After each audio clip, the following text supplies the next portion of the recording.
প্রিয় লিসেনার্স, আসসালামু আলাইকুম। দেশ ও দেশের বাইরে যে যেখান থেকে আজকের আয়োজনের সাথে যুক্ত হচ্ছেন বা পরবর্তীতে হবেন, সকলকে জানাচ্ছি শুভেচ্ছা ও ভালোবাসা। আশা করি সবাই ভালো আছেন, সুস্থ আছেন।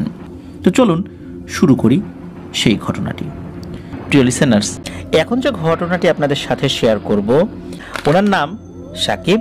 ওনার বাড়ি শেরপুর জেলার সদর উপজেলার দক্ষিণ নবীনগর হলদিপাড়া গ্রামে। উনি যার কাছ থেকে ঘটনাটি সংগ্রহ করেছিলেন, তো ওনার খুব কাছের এক বড় ভাই মোহাম্মদ দুলাল শেখের কাছ থেকে। আর এই যে দুলাল ভাই, উনি ঘটনাটি সংগ্রহ করেছিলেন তার এক কলিগ, তার নাম হচ্ছে রাজু হোসেন জনি, তার কাছ থেকে। মূলত এই রাজু হোসেন জনি ভাইয়ের দুঃসম্পর্কের এক চাচা, তার নাম হচ্ছে জামাল। আর ওই জামাল ভাইয়েরই আপন দুই ছোট ভাই, একজনের নাম কামাল আর একজনের নাম হলো কালাম। এই তিনজনের সাথে একত্রে ঘটনাটি ঘটেছিল। ঘটনাটির শিরোনাম মাঝ নদীতে নরখাদক। শিরোনাম শুনেই বুঝতে পারছেন ঘটনাটি কেমন হতে পারে। চলুন শুরু করি ঘটনাটির সময়কাল 1980 থেকে 82 সালের মাঝামাঝি শীতকালে কোনো একটি সময়। এই যে জামাল, ওনার বাসার পাশেই কিন্তু একটি নদী রয়েছে। এখনো কিন্তু ওই নদীটি শুকিয়ে যায় নাই, সেটা এখনো ওরকমই রয়েছে। নদীটির নাম প্রকাশ করার অনুমতি পাওয়া যায়নি, যদিও বা সেই নদীটির নাম জানানো ওনারা কর্তব্য মনে করেছেন এবং আমাদেরকে জানিয়েছেন, কিন্তু যেহেতু নাম প্রকাশের অনুমতি নাই, এই জন্য আমরা এটা বলতে পারলাম না। তো এই যে জামাল এবং তার দুই ভাই কামাল এবং কালাম, ওনাদের দাদির লাশকে কেন্দ্র করে ঘটনাটি ঘটেছিল। এই জামালের বিয়ের পর খুব ভালোভাবেই তারা পরিবারের সকলেই মিলে দিন কাটাচ্ছিলেন। হঠাৎ করে একদিন সন্ধ্যার পর তাদের দাদি বার্ধক্যজনিত কারণে মারা যান। পরিবারের শোকের ছায়া নেমে আসে। যথারীতি জামালের দাদির লাশ গোসল দিয়ে কাফন করাতে রাত প্রায় 8টা বেজে যায়। আর ওই সময় কিন্তু রাত 8টা মানে কিন্তু গ্রামাঞ্চলে অনেক রাত। আর ওনারা চিন্তা করেন যে লাশ তো এখন দাফন করতে হবে। প্রবলেম হলো যে এই লাশটাকে দাফন করার জন্য নৌকায় করে প্রায় 30 মিনিট ধরে নদী পার হয়ে ওই পাশে যেতে হবে, কেননা আশেপাশের এলাকায় একমাত্র কবরস্থান বলতে যেটা ছিল সেটা হচ্ছে ওই নদীর ওপারে। কিন্তু এখানে হয় সমস্যা আর একটা। এই জামাল ভাইদের যে বাসা, এই বাসাটা কিন্তু জনবহুল এলাকার মধ্যে না থাকায় তাদের পরিবারে তারা 3 ভাই ব্যতীত অন্য কোনো পুরুষ মানুষ ছিলেন না। আর তাদের পরিবারের আর একটা অংশ আত্মীয় স্বজনরা, তারা সকলেই ছিলেন নদীর অপর প্রান্তে। মূলত জমি জমা নিয়ে তাদের পরিবারের মধ্যে বিরোধ থাকার কারণে নদীর এই প্রান্তে এসে তারা বসতবাড়ি তৈরি করে থাকতে শুরু করেন। এখন কথা হলো, লাশ তো নৌকায় করে নদীটা পার হয়ে ওই পাশে নিয়ে যেতে হবে। এখন 3 ভাই, দাদির লাশকে তো নিয়ে যেতেই হবে। এখন লাশ তো ফেলে রাখা যাচ্ছে না। ওনারা একটা খাটিয়ায় করে লাশটা নিয়ে রওনা দিলেন। উদ্দেশ্য নদীর ওপারে যেই কবরস্থানটা রয়েছে সেখানে লাশটি দাফন করবেন এবং ওপাশে যে আত্মীয় স্বজনরা রয়েছেন তাদেরকেও ওনারা খোঁজ খবর জানাবেন। ওই সময়ে আসলে যে সময়টা 80 থেকে 82 সাল, তখন তো এরকম মোবাইল ফোন ছিল না। আর মারা গিয়েছেন রাতের বেলা।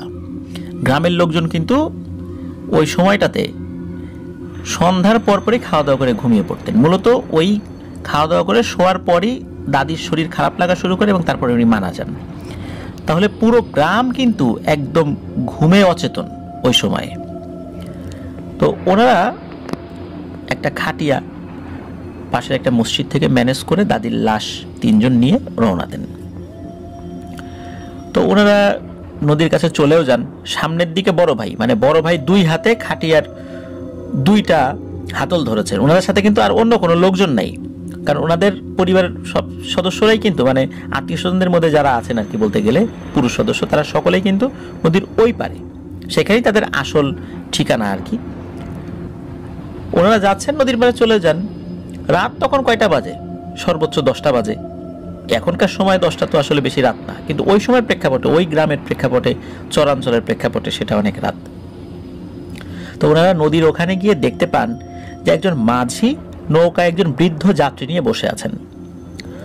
তখন এই জামাল ভাই ওই মাঝিকে উদ্দেশ্য করে বলেন যে লাশটি ওপারে নিয়ে যাওয়ার জন্য তাকে।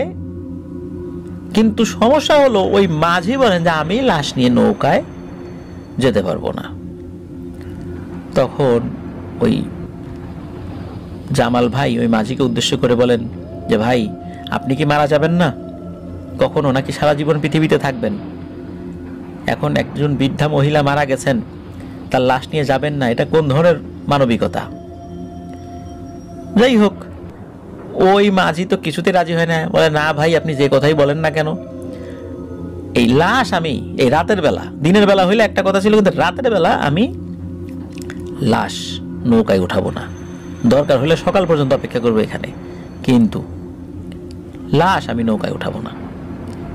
ওনারা বলছেন এটা তো কোনো আত্মহত্যার লাশ না, অপমৃত্যুর লাশ না, কিন্তু মাঝি কিছুতেই বোঝে না। মাঝি বলেন না, আমি উঠাবোই না, এসব কথাবার্তা বলে লাভ হবে না। একটা পর্যায়ে এসে মাঝি রাজি হন, তবে মাঝি বলেন যে ঠিক আছে, লাশ আপনারা নিয়ে যেতে চান আমার নৌকায়, যান, তবে আমি যাব না, আমি এই পাশে থাকলাম, এই যে একজন বৃদ্ধ লোক বসে আছে, একে নিয়ে আর আপনাদের দাদির লাশ নিয়ে আপনারা 3 ভাই নৌকা চালাতে চালাতে ওই পাশে চলে যান।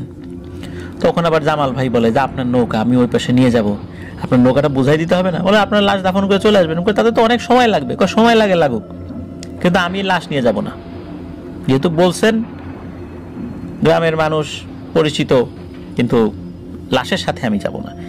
এই মাঝির এই যে এইরকম ঘাটতেনামি শুরু করে দিয়েছে। এখন ওই নৌকা ছাড়া তো ওখানে আর কোনো নৌকা নাই রাতের বেলা।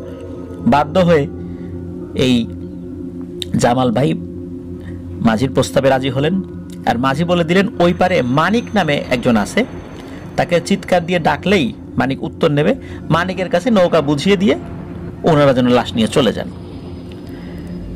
এদিকে এই যে নৌকায় যে বৃদ্ধ লোকটি বসেছিলেন, যখন এই মাঝি আর নৌকার সাথে যাবে না এবং শেষমেশ ওই লাশটি যখন ওখানে ওঠানো হলো নৌকাতে, এই 3 ভাই একটা অদ্ভুত বিষয় খেয়াল করলেন। সেটা হলো যে ওই যে বৃদ্ধ লোকটি মনে হলো খুব খুশি হয়েছে, এতক্ষণ কিন্তু সে কোনো কথা বলে নাই, চুপটি করে নৌকার মাঝখানে বসে আছে। এদিকে জামাল ভাই উনি নৌকা চালানো শুরু করে দিয়েছেন, আর মূল যে মাঝি সে এপারেই বসে আছে। তো কিছুটা পথ কেবল গিয়েছেন, এমন সময় ওই বৃদ্ধ লোকটি বলে, রে বাপুরে, আমার তো ঘুম আসতেছে, শরীরটাও ভালো লাগতেছে না, আমি একটু শুয়ে পড়ি। এই কথা বলতে না বলতেই ওই যে খাটিয়া, যেটা ওই খাটিয়ার পাশে এসে এই বৃদ্ধ লোকটি একটা চাদর মুড়িতে শুয়ে পড়েছেন। ওদিকে জামাল ভাই বলতেছেন যে আরে চাচা, করেন কি, একটা লাশের পাশে এভাবে শুয়ে থাকবেন? নৌকায় তো আরো জায়গা আছে, একটু সাইডে সরেন, লাশের পাশে শুয়ে থাকতে আপনার ভয় টয় লাগবে না? তখন ওই লোকটি বলে, আরে বাপুরে, কিসের ভয়, পৃথিবীতে আসছি একা, আবার একাই চলে যেতে হবে লাশ হয়ে, লাশ দেখে ভয় পেলে কি চলবে? এই ধরনের আধ্যাত্মিক কথাবার্তা তাদেরকে বলেন। দেখে জামাল ভাই চিন্তা করেন, যাক, লোকটা তো ভালোই, মৃত্যুর চিন্তা আছে, এত সুন্দর সুন্দর কথা বলতেছেন। ওনারা কিছু মনে করেন না। নৌকাটা কিন্তু বেশ বড়ই ছিল, কিন্তু বৈঠা দিয়ে চালানো নৌকা, মানে কোনো ইঞ্জিন চালিত নৌকা না। বড় নৌকা চালাতে গেলে তো কিন্তু একটু কষ্ট হয়, আস্তে আস্তে আগায়, ছোট নৌকা তো তাড়াতাড়ি আগায়। তো নৌকাটা আস্তে আস্তে যাচ্ছিল। একটা সময় এই জামাল ভাই উনি নৌকা চালাচ্ছিলেন, উনি খেয়াল করলেন যে তার দাদির যে কাফনের কাপড়টা, মনে হচ্ছে কাফনের কাপড়টা ভিজে উঠছে, আস্তে আস্তে মনে হচ্ছে যে তার শরীর থেকে রক্ত বের হচ্ছে। অথচ উনি তো মারা গিয়েছেন, মারা যাওয়ার পরে তো রক্ত আসলে মানুষের জমাটবদ্ধ হয়ে যায়, ওরকম রক্তের প্রবাহটা থাকে না। কিন্তু তারপরেও যদি শরীরের কোনো অংশ কেটে ছিঁড়ে যায়, সেখানে কিন্তু ওই জমাটবদ্ধ রক্তই কিন্তু কোনো কাপড়ে লাগলে সেটা বোঝা যায়। অন্ধকারেও কিন্তু যতটুকু আলো ছিল, ওখানে হারিকেন ছিল নৌকাতে, বুঝতে পারছেন। ওদিকে ওই লোকটা কিন্তু ওই যে চাদর মুড়ি দিয়ে সে কিন্তু শুয়ে গেছে, কোনো নড়াচড়া নাই। জামাল ভাই কিন্তু বিষয়টা বুঝতে পারেন যে কোনো একটা সমস্যা এখানে হচ্ছে, কিন্তু উনি কিচ্ছুটি বুঝতে দিচ্ছেন না, তার দুই ভাইকেও না। তার দুই ভাই নৌকার সামনের দিকে বসে আছে, মাঝখানে খাটিয়া সমেত লাশ, আর ওই খাটিয়ার পাশে শুয়ে আছে হচ্ছে ওই বৃদ্ধ লোকটা। এখন ওই বৃদ্ধ লোকটা যে কোনো অশুভ কিছু কিনা এটাও কিন্তু পরিষ্কারভাবে ওই সময়ও বোঝা যাচ্ছিল না, কিন্তু ওই নৌকায় কোনো একটা অশুভ শক্তি ভর করেছে এটা কিন্তু এই জামাল ভাই বুঝতে পেরেছিলেন। এখন ওনারা যে ছোট ভাই, তারা যুবক হলেও একটু ভীতু প্রকৃতির ছিলেন, এই কারণে উনি কিছু বলছিলেন না। আস্তে আস্তে আস্তে আস্তে যখন ওই নৌকাটা ওই পারে চলে আসে, পার হওয়ার পর ওই বৃদ্ধ লোকটিও উঠে বসেন। উঠে বসার পর তখন ওই জামাল ভাই চিৎকার করে, ও মানিক ভাই, মানিক ভাই বলে ডাকেন, কারণ ওখানে মানিক নামে একজন থাকার কথা ছিল, কিন্তু তার কোনো সারা শব্দ পাওয়া যায় না। জামাল ভাই একটা বুদ্ধি আটেন, মাথাটা খুব ঠান্ডা করে আর কি এই প্ল্যানটা উনি করেছিলেন। সেটা হলো, উনি এই বৃদ্ধ লোকটিকে বলেন যে চাচা, আপনি এই লাশটার সাথে একটু বসেন, আমরা গিয়ে ওই মানিক ভাইকে খুঁজে নিয়ে আসি। তখন ওই বৃদ্ধ লোকটি বলে, ওরে বাবারে, এই লাশের সাথে তোমরা আমাকে রেখে চলে যাবা, এটা তো ঠিক না। তখন আবার জামাল ভাই বলেন, এটা আবার কি কথা বললেন, একটু আগেই না বললেন যে পৃথিবীতে আসছি একা, চলে যাব একা, লাশ হয়ে যেতে হবে, লাশ দেখে ভয় গিয়েছে, তাই এখন ভয় পাচ্ছেন কেন? তখন বললেন, আরে ওই সময় তো বলছিলাম তোমরা সাথে ছিলা, এই জন্য বলছিলাম, এখন তোমরা সবাই চলে যাবে, লাশের পাশে আমাকে বসায় রেখে যাবে, এটা কি হইলো নাকি? তখন জামাল ভাই বলেন যে আপনার চিন্তার কোনো কারণ নাই, আমরা দূরে যাব না, জাস্ট খালি এই যে এতটুকু এই ঘাট থেকে উপরে উঠে দেখবো এই মানিক ভাই কোন দিকে গেল। আর তাছাড়া আমাদের আরো আত্মীয় স্বজন আছে, তাদেরকে একটু চিৎকার করে ডাকতে হবে, আমাদের সব আত্মীয় স্বজন তো এই পারে। তখন ওই বৃদ্ধ লোকটিকে বোঝাতে সক্ষম হন এবং বৃদ্ধ লোকটি বলেন যে বাপুরে, আমি কিন্তু চোখে কম দেখি, আমার দৃষ্টি সীমা যতটুকু আছে, যতটুকু আমি দেখতে পাই, তোমরা কিন্তু এর বাইরে যাও না, আমি কিন্তু খুব ভয় পাই। তখন এই জামাল ভাই বলেন যে হ্যাঁ ঠিক আছে, আমরা কাছাকাছি থাকবো।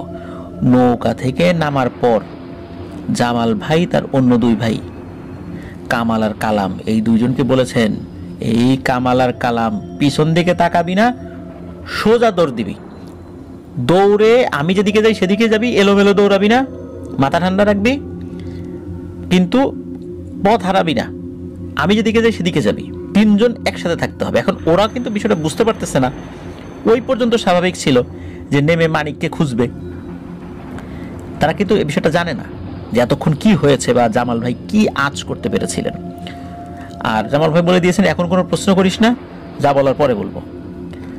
জামাল ভাই তো দিয়েছেন এক দৌড়, তার পেছন পেছন তার দুই ভাই দৌড়ানো শুরু করেছেন।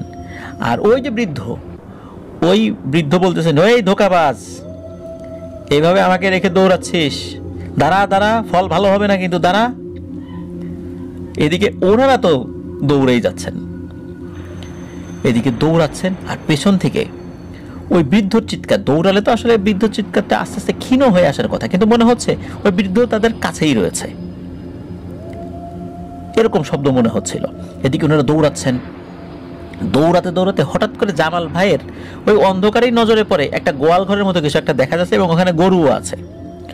তো উনি ওনার দুই ভাইকে কি বলেছেন যে এইদিকে আয়, গোয়াল ঘরের ভিতরে ঢুকবো। এখন ওই দুই ভাই বলতেছেন যে ভাই, সামনে তো বাড়ি ঘর আছে, বাড়ি ঘরে যাই, কয় না তুই তাড়াতাড়ি আয়, গোয়াল ঘরে ঢুকবো। ওনারা দৌড়ে গোয়াল ঘরের দরজাটা দড়ি দিয়ে বাঁধা ছিল, দড়ি দিয়ে বাঁধা ওই গিট খুলে ওনারা ভিতরে ঢুকে পড়েন, ঢুকে পড়তে হাঁপাতে থাকেন এবং ওই দুই ভাইকে বলতেছেন একদম চুপ করে বসে থাক, কোনো কথা বলবি না। এখন এই দুই ভাই কিন্তু এখনো পরিপূর্ণ হয়ে বুঝতে পারেন নাই যে তার ভাই কেন দৌড় দিল দাদির লাশটা ওখানে রেখে। হালকা ভয় পাচ্ছিলেন, কিন্তু কেন এটা হচ্ছিল এটা তখনও বুঝতে পারেন নাই। তখন তাকে বলতেছিলেন যে জামাল ভাই বলেন তো ঘটনা কি? বলে যে চুপ, একটু পরে বুঝতে পারবি, একদম শব্দ করবি না, চুপ করে বসে থাক, শব্দ করলে গরুগুলো ভয় পাবে, গরুগুলো ডাকাডাকি শুরু করবে, তখন আর একটা ঝামেলা হবে, এখন চুপ করে থাক। তো এই কথোপকথন হচ্ছে, এর মধ্যেই ধপ ধপ ধপ ধপ করে এক ধরনের শব্দ হচ্ছে, মনে হচ্ছে খুব ভারী পায়ে কেউ হেঁটে আসছে। তারা চাঁদের আলোতে, কারণ গোয়াল ঘরে তো আসলে ওরকম এত টাইট ফিটিং কোনো বেড়া থাকে না, বায়ু প্রবাহিত হওয়ার জন্য বেশ অনেক জায়গায় ফাঁকা থাকে। তো চাঁদের আলোতে স্পষ্টভাবে 3 ভাই দেখতে পাচ্ছেন বিশাল দানবাকৃতির কিছু একটা ওই গোয়াল ঘরের সামনে হেঁটে এসেছে এবং গোয়াল ঘরের চারদিকে হাঁটছে। সেটার উচ্চতা প্রায় 30-40 হাত হবে তাদের বর্ণনা অনুযায়ী। তো ওই জিনিসটা গোয়াল ঘরের চারদিকে হাঁটছে। হাঁটতে হাঁটতে হঠাৎ করে কি করেছে, ওই দানবটার এক হাত গোয়াল ঘরের যে দরজাটা ছিল, যেটা দড়ি দিয়ে বাঁধা, ওই দরজার ভিতর দিয়ে হাত ঢুকিয়ে দিয়েছে। আর হাত ঢোকানোর সাথে সাথে ওখানকার যে গরুগুলো ছিল, ওই গরুগুলো প্রচণ্ড জোরে চিৎকার চেঁচামেচি শুরু করে দিয়েছে। গরুগুলো এলো পাথারি একটা আর একটাকে লাথি মারতে শুরু করেছে। আর কয়েকটা গরুর কাছেই এই কামাল এবং কালাম, এই দুজন ছিল, তারাও গরুর লাথি খেয়ে বেশ আহত হয়েছিলেন, তবে সেই আঘাতগুলো গুরুতর ছিল না। তো এইভাবে গরুগুলো চিৎকার চেঁচামেচি শুরু করে, আর ওই হাতটা ঢুকিয়ে ওই হাত ভেতরে মনে হচ্ছে অন্ধকারে কিছু হাত রাখছে ওই হাতটা। তবে অল্প কিছু সময়ের মধ্যে ওই হাতটা আবার ওই দানবটা বাইরে নিয়ে যায় এবং যেভাবে এসেছিল ওইভাবেই ধপ ধপ ধপ শব্দ করতে করতে হাঁটতে হাঁটতে চলে যায়। তো ওনারা তো ওখান থেকে বাইরে বের হচ্ছেন না। এদিকে গরু মাঝে মাঝে রাতের বেলা এরকম শব্দ করেই। এই চিন্তা করে বাড়ির মালিক উঠে গেলেও, মানে ঘুম থেকে উঠে গেলে ওনারা আর ভেতর দিকে আসেন নাই, যে আরো বেশিক্ষণ শব্দ হলে ওনারা আসবেন। তো দেখা গেল যে শব্দ থেমে গেছে, ওনারা আসেন নাই। আর ওই গ্রামে গরু চুরির ঘটনা ঘটতো না, এতটুকু ওনারা নিশ্চিত ছিলেন আর কি। ফজরের আজান যখন দিয়েছে তখন এই জামাল ভাই তার অন্য 2 ভাইকে নিয়ে এই গোয়ালঘর থেকে বের হয়ে তখন ওই যে গোয়ালঘরের কাছে যে বাড়িটা, ওই বাড়িতে গিয়েছেন, টাকাটাকি করেছেন। সেই বাড়ির লোক উঠে আসে, দেখা গেল যে অন্ধকারে তো আসলে অনেক কিছুই বুঝতে পারছেন না। ওই যেই বাড়িটা, ওই বাড়িটা ওনাদেরই এক দুঃসম্পর্কের আত্মীয়র। তো ওনারা তো একে অপরকে চিনে ফেলেছে। তো আত্মীয় বলেন, আরে জামাল, কালাম আর কামাল, এত রাতের বেলা তোরা আমাকে ডাকলি? তখন বলেন যে ভাই ঘরের ভিতরে ঢোকান, জরুরি কথা আছে। তখন ঘরের ভিতরে যান এবং বলেন যে এই ঘটনা, আপনার এই গোয়াল ঘরের মধ্যে তো আমরা এতক্ষণ বসেছিলাম। তখন উনি বলেন যে যাক, ভালো করেছিস, তখন যেহেতু আজান দিয়ে দিছে তাড়াতাড়ি চল ওই নদীর ঘাটে যাই, তো দাদির লাশের কি অবস্থা। তখন ওনারা আরও বেশ কিছু লোকজন জোগাড় করে ওই নদীর ঘাটে যান। তো তখন কিন্তু মানে সকালের আলো ফুটে গেছে। ওখানে গিয়ে দেখতে পান যে তার দাদির যে লাশটা, ওই লাশটার একটা পা পুরোপুরি মানে খাওয়া, আর একটা পায়ের হাঁটু পর্যন্ত খাওয়া, বাকিটা আর কোনো কিছু হয়নি। আর নৌকাটা ভাঙা অবস্থায় পড়ে আছে, আর ওই ডেড বডিটা ওই নৌকারই একটা পাশে পড়ে আছে। তখন এই দৃশ্য সকলেই দেখেছিলেন। তো যাই হোক, ওনার দাদির লাশটা ওখান থেকে আবার নিয়ে এসে যথাযথভাবে সকল প্রক্রিয়া শেষ করে কবরস্থ করা হয় সেই কবরস্থানে। এরপরে এই যে জামাল ভাই, উনি কিন্তু বেশ কিছু মানুষের প্রশ্নের সম্মুখীন হয়েছিলেন। যেমন একটা প্রশ্ন হলো যে তুমি বাড়িতে না গিয়ে কেন গোয়াল ঘরে গেলা? তখন এই জামাল ভাই বলেছিলেন যে ওনার দাদা বলেছিলেন যদি কেউ গোয়াল ঘরে ঢোকে বিপদে পড়ে, আশেপাশে অন্য কোনো মসজিদ নাই, কিচ্ছু নাই, কিন্তু গোয়াল ঘর আছে এবং সেখানে যদি গরু ছাগল থাকে তাহলে সেখানে ঢুকে পড়লে বিপদ আপদের সম্ভাবনা খুব কমে যায়। কেননা ওনার দাদা নাকি বিশেষ প্রয়োজনে রাতের বেলা যদি কোথাও যেতেন তাহলে ওই গোয়ালঘর থেকে একটি গরুর সাথে নিয়ে যেতেন, গরুর দড়িটা ওনার হাতে থাকতো, সাথে নিয়ে যেতেন, আবার ওই গরুটাকে সাথে নিয়েই উনি বাড়িতে ফিরতেন। ফেরার পর গরুটাকে আবার গোয়ালঘরে ঢুকিয়ে দিতেন। যদি কখনো রাতের বেলা ইমার্জেন্সি কোনো কারণে দূরে কোথাও যেতে হতো তখন নাকি উনি এই কাজটি করতেন। ওনার দাদাই নাকি এই বিষয়টি শিখিয়ে দিয়েছিলেন। ওই চিন্তা থেকেই উনি মাথা ঠান্ডা রেখে ওই অবস্থাতেই এই কাজটি করেছিলেন। আল্লাহর অশেষ রহমতে উনি বেঁচে গিয়েছিলেন। তবে এখানে আমি একটা কথা বলতে চাই, সেটা হচ্ছে যে অনেক সময় গোয়াল ঘরেও কিন্তু আক্রমণ হয়।